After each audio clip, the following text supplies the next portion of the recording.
Teddy Bridgewater has a foot injury. The Broncos expect him to start despite the injury. Had a concussion a few weeks ago. Didn't miss any games because of that.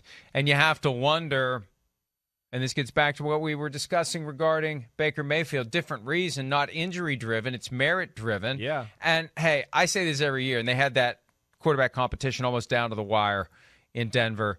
The winner of a stern and protracted and competitive quarterback competition typically is the guy who wins the right to be the first one benched, because it's almost inevitable that, unless you win, at some point the other guy's going to get a shot, because at some point you're going to encounter adversity and the starter's going to regress just enough. If it was close, you're thinking, let's see what the other guy can do. The problem is when Drew Lock had a chance to play after Teddy Bridgewater suffered the concussion late in the first half against the Ravens, Lock wasn't great. No, and again, it was right, the Ravens. Right. At some point, especially if you've got 2 out of 3 winnable games after this one, if Bridgewater doesn't get it done in primetime on Thursday night, at some point you have to be thinking, let's see if Drew Lock can give us a spark. We need a spark, and we're not getting it from our starter. I think that's fair. I mean, I think we're getting close to that. I do.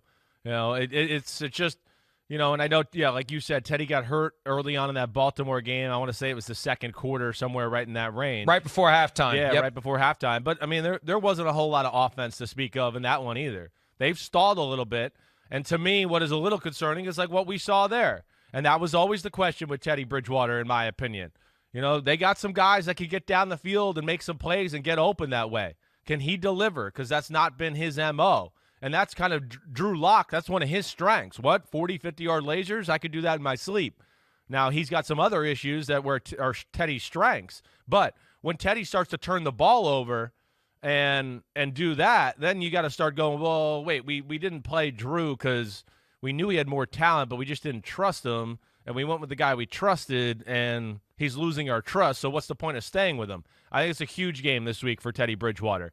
It is. I really think, if he flounders and they don't play well, then I do think you're going to hear the Drew Lock conversation be a very real thing going into that Washington football game.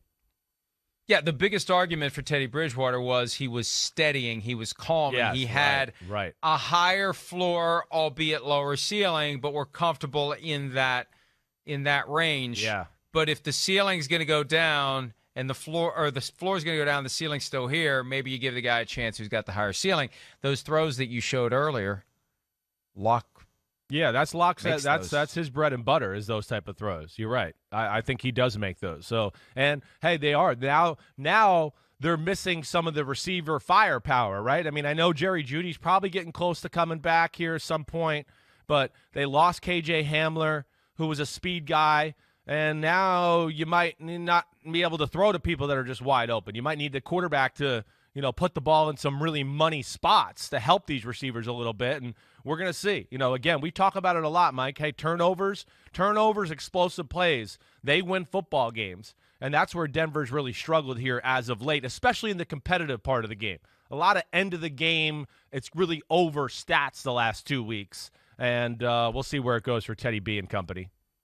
And for all the time that you have before the season starts to plan and strategize and make your decisions and study and contemplate, once you get into the season, it's one train after another rolling down the tracks, and you don't have a whole lot of time to sit and contemplate. You got to get ready for the next opponent, or, you're going to have another loss. All right, let's take a break. Hi, I'm Mike Tirico, and thanks for watching. Make sure to hit subscribe for the latest news and highlights from NBC Sports.